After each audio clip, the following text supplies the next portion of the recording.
Good evening, ladies and gentlemen. How are we getting on? Welcome to a brand new camp build. Today we are working with the Mausoleum prefab that has been added to the Atomic Shop this week, which has turned out rather well. So let's jump in.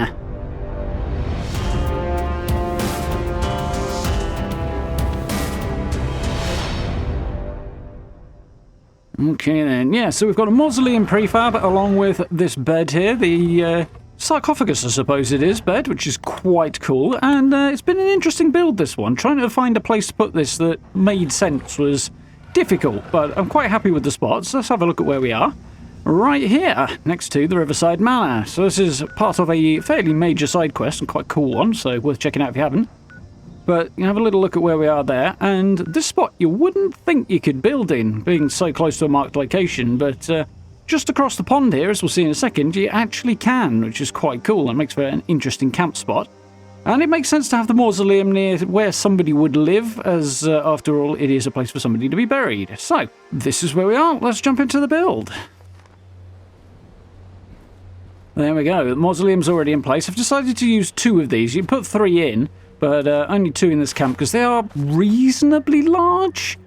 Somewhat awkward to work with if you want to build off of them and around them. So we're going to sort of use these as the main structures and then wall it all off to make a kind of secure encampment that somebody's built around these mausoleums. And they're using those as the sheltered part of their camp. So we'll start on this junk wall. A fairly standard procedure, but the ground here is a bit awkward. And I want to work with at least this tree, seeing as it's here. We're going to build it into the junk wall. So on this side, we're going to start with the chain link and get that sort of close to the mausoleum as we can and clipping just into the tree there so it looks nice and fixed. And we will do the same thing with this junk fence on this side. As it turns out, the bottom part of this tree is okay about clipping. It's a little bit finicky. In fact, the ground here is finicky in quite a few spots, so that is one of the drawbacks to this place. You can see here there's a little seam between the 2 sort of pieces of the ground there where the edge of the pond is and the rest of the surface of the ground. That does create a little bit of awkwardness, and spots like that crop up all over the map and can be very, very awkward to work with sometimes because weird stuff goes on underneath them. So in this case, we've managed to make it work okay though. Largely because the only part that's actually crossing it is one of the more flexible sort of junk wall pieces. So that's what we've chosen this one. There we go, right up to the edge of the pond. We'll head over to the other side of the mausoleums and loop the junk fence that we're building around the front here from this edge of the mausoleum. So on the right hand end of our pair of mausoleums. So you can see the ground here has got quite the slope on it, at least while we're going in this direction anyway. So I'm using the chain link there as it is reasonably cooperative with that. It'll clip through the ground a bit. Same thing with the encampment fence here. This will clip through and sort of accommodate the change in elevation quite nicely. Now that we're turning a little bit, we can go back towards the junk fences and these will work a bit better. So I tried this one out, as I wanted to go with this sort of scrappy one, make some use out of this one as much as possible, make it look interesting, but you can see a bit of floating on the left-hand end there. So on to the simpler ones here, as these are a bit more cooperative, and we'll squeeze some more in a bit. So we're going to jump on ahead, because we're basically just going to continue running the line around like that, and come over to this end of the wall, as right here by the edge is sort of where we need to get a target for where the wall's going to run down to. And also allow us to figure out where I want the entrance. So as you can see, I've built one here. I'm actually going to pull this whole darn thing down because I wasn't happy with it. I couldn't get a door on it, basically. One thing it does do quite well is provide a 1 foundation width section that I can build an entranceway in a bit. So at the very least, I would say put a foundation in there so that you can sort of have the right size gap, and then it'll save you some adjusting of the walls, which as you can see, we're going to have to do a little bit of anyway. See, doing this by eye and freehanding in a wall like this does mean adjustments have to be made in order to make sure everything meets up properly. We'll work on that there. Clip those 2 together a little bit to hide the fact that left corner is ever so slightly floating. So this gap's a tiny little bit big here, but it works out quite nicely because we can get a wall in here. Line it up on this left-hand end because it's just a bit easier that way. Come on. There we go. And now this little half-size gap here we can plug quite nicely with a bit of chain link. There we go. Flip that round.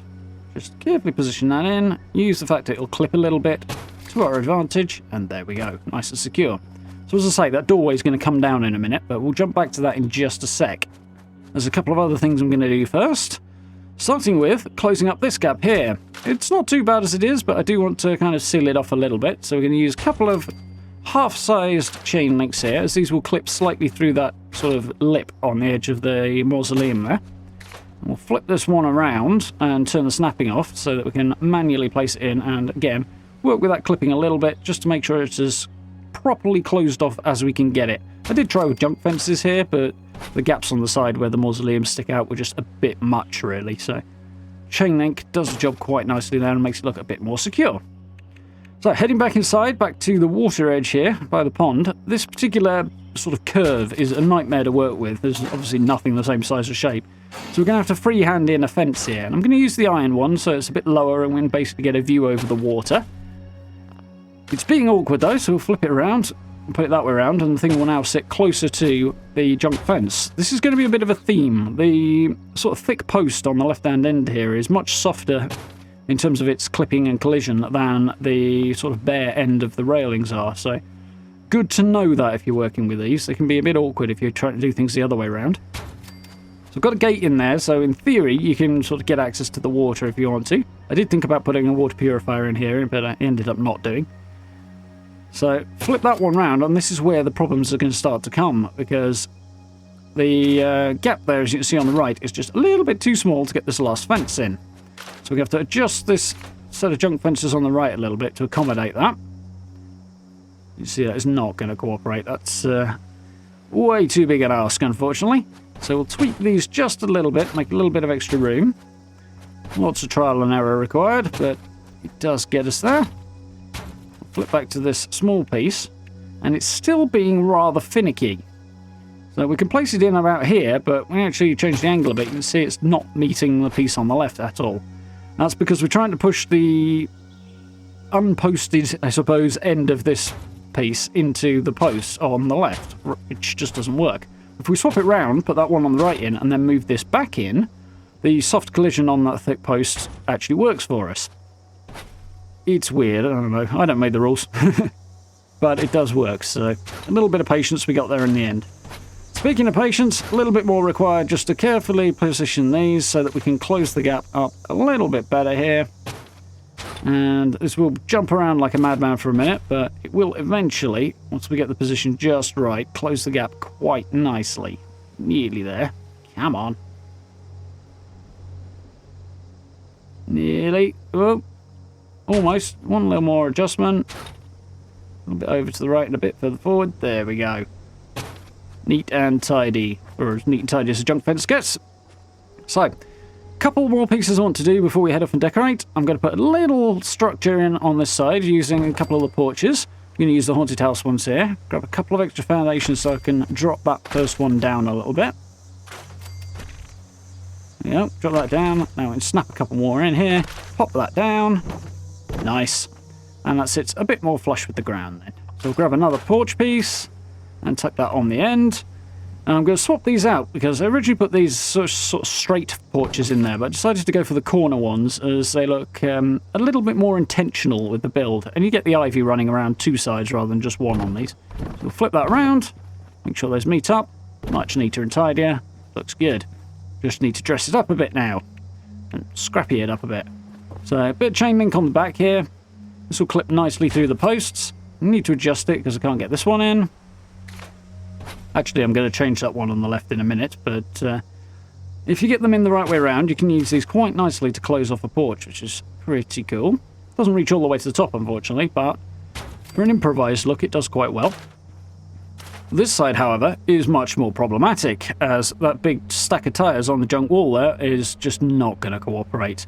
So I tried a few different bits and pieces to do that, but ended up just using a half piece here. You can see I tried using the flamethrower and everything there, but it was a no-go. So we'll just use a half piece, nudge it up nice and close, repair that because I don't need to break it anymore. And I'm going to swap the other chain link on the far side there out for another half piece to kind of match, even though they won't quite line up, which keeps the scrappy vibe going on as well. So it works quite well there. So there we go. Sorted. Now we can decorate that in a bit. So last thing to do is put this little gateway in. As I said, having that one foundation width gap in there is really, really helpful, because now we can just maneuver this in, and start making adjustments. I want that line in the centre of the foundation to meet the two sort of edges of the wall there, so it's a nice fit in the middle. There we go. I'm going to come over here, just drop this one down a little bit. And there we go. It's clipping a little bit into the ground, but that's fine. It won't cause any problems. And now the thing isn't sticking up too much. So, up next, we're going to stick a staircase on and 2 half upper floors, because I've got a plan for this. So that big one won't do the job. I need half floors specifically for this, because I want to put railings up here. And I want to use the half-size ones, so that means half-size floors. So let's find those railings in a second. Oh yes, wait, I need to put a door on first. Otherwise we'll have problems like that. So, let's put the door in, put that floor back again. Build order being imperative as always. Come on, there we go. Now we can put the railings on. Somewhere around here. There they are. So, full-size one on the front, because the Xion will snap there, and a half-size ones on the end. So we take these floors out now. We've got some floating railings, which is not going to be a problem because we're going to put a roof in there in a second. But first, we'll put some chain link in just to close up these little half gaps here. There we go. Nice. And now we get a roof just here, which should just provide a little bit of top shelter and provide some support for those railings as well. Which is why we're going to flip this around, because those thick beams on the edge will make it look like the railings are actually attached to those, as opposed to just kind of floating there on the edge. So it looks better on that angle. Now I'm going to stick the foundation back in on this end, because I want some posts in to support the back side of this roof. So foundation in, grab a staircase. There you go. Now we'll take a half floor on the top there, which the roof won't interfere with conveniently. Another one on the side. And now we can make this post snap to the corner of the foundation. So we'll pull that floor off and move it across the top. Repeat on this side. Now we take those floors out very carefully. And this foundation as well. And there we go, nice and supported. So, last couple of bits to tidy this off. Railing in there. This chain link, unfortunately, is preventing that from snapping on the left. So we'll whip that out of the way. Snap that in. Now we'll put the chain link back. Don't know why it was fine on the right but not on the left. It's just like that sometimes. There we go. Looks pretty neat and scrappy. And we have our nice little entrance. So, we'll stick a staircase on here so we can get in and out. And I think it's time I head off and decorate this. So, I will see you in the tour. So here we go. Much decoration later, we have our finished camp. And I quite like how this came out. Even when I finished putting the wall in, I wasn't entirely sure this was going to look particularly great, but I do quite like it. So, decent looking scrappy junk wall around the outside. I did a few extra bits and pieces just to dress it up a bit. Finally got those Pittsburgh Union flags, which I'm quite happy about. Picked those up in an expedition earlier in the week. And a few extra bits and pieces around here to dress this up. I do rather like it. I do realise there is a rather large fallacy with this camp, which is that it's right next to the Riverside Manor there, and if you're actually going to look to move into this area, you'd probably kick the scorched out of the main house and then fortify that, but the camp system doesn't provide for that, so we're going to use the mausoleums. And also, if we moved into the house, we couldn't use the mausoleums, so that would kind of defeat the point. But we've got some serious mixed messages going on by the front door here. Friends welcome, but you might end up dead. Is the general theme of the front door, I think, here. But it does look nice and secure. Got a turret on the top, mostly because mole rats are a bit of a problem here, hence the blood stains you're about to see. But otherwise, this place is pretty fine. There are scorched outside Riverside Mansion who will occasionally wander over as well, so a couple of turrets isn't a bad idea. Incidentally, this build only uses about half the budget, which is great. So here we go, a nice front camp area. That seat is functional, so you can sit and look at the water if you like. Left the gate clear, even though we haven't got anything on the other side of the fence. A few coffins around seemed appropriate, given that we've got mausoleums. A little seating area. I used the merge glitch here to sort of double up the fire pit here, so that you can have a full circle rather than just a half circle. Quite like how that's come out. Allowed me to put the large cooking station on the top there. technically I think you might levitate a little bit when you're using that, but maybe not. The ground being sort of sticking up a bit there on the left might solve that problem. Most of the grass has gone from in here, which is mostly down to me putting the trees in, but it kind of works okay. I kind of live with it. Put a few brambles around just to kind of disguise where some of the structures I've built meet the ground a little bit, because it just looks a little bit more natural with the brambles in. And there we go, get a decent look at the front of our mausoleums. Didn't put too much on the front here, just because I kind of didn't want to hide them, and putting stuff on the outside of them does look a bit odd. Doesn't make a right lot of sense. Here's a little power armor station and market. I do quite like how this has come out. Just piling stuff on a table next to the vendor there works quite nicely. I've also added, since, my spooky treat bowl on there, just so that if anybody comes around over the weekend, they'll be able to trick or treat. Nice little spot for it. Blends in with everything else. A few bits and pieces around the power armor station there. I do like the under construction sign. That kind of sets it off nicely for me. I do like that. Got our facilities tucked in the corner at the back here, along with the symptomatic, because you need one of those.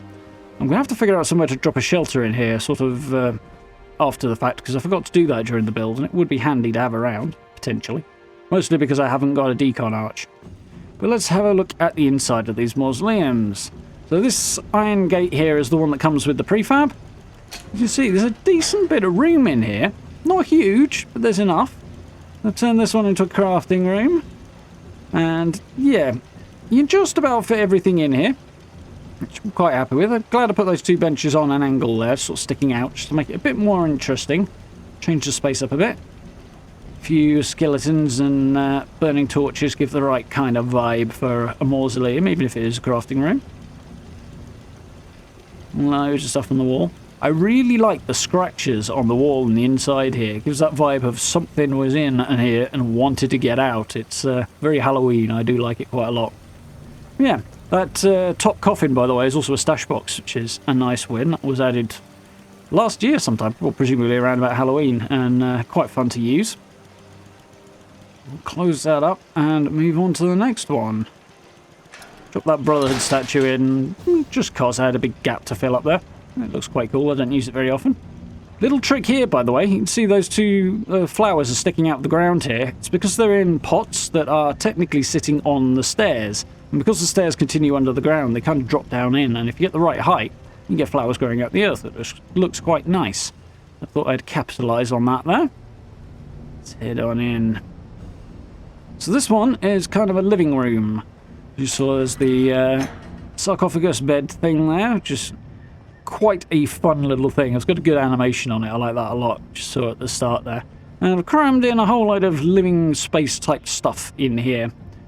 There's the bed really did have to go in the middle, because where else would it be in a mausoleum? But it's cramming everything around that sort of kept that vibe that the place was sort of taken over and repurposed, I guess. And dragged a whole bunch of stuff back in here. Do wish with that stove there lit up, because it would look like it was putting out some heat then, but unfortunately it doesn't. We can imagine, and it'd certainly make the place a little bit warmer, although the barred door really wouldn't help with that. But nonetheless, it does look pretty cool, and I wanted to showcase the right door set as well for this. So there we go. Nice little area to hang out inside the camp, access to everything we need. Nice and secure as well, apart from the mole rats that pop up inside. And yeah, looks alright, I think. A few nice little tricks here and there to dress the thing up. I dropped that sort of wagon right in the middle because it was a big open space here without it, and I really didn't know what to put in there. And it kind of gave that kind of scrappy vibe quite well, and looks a bit random. A couple of solar panels in there just to power the two mausoleums.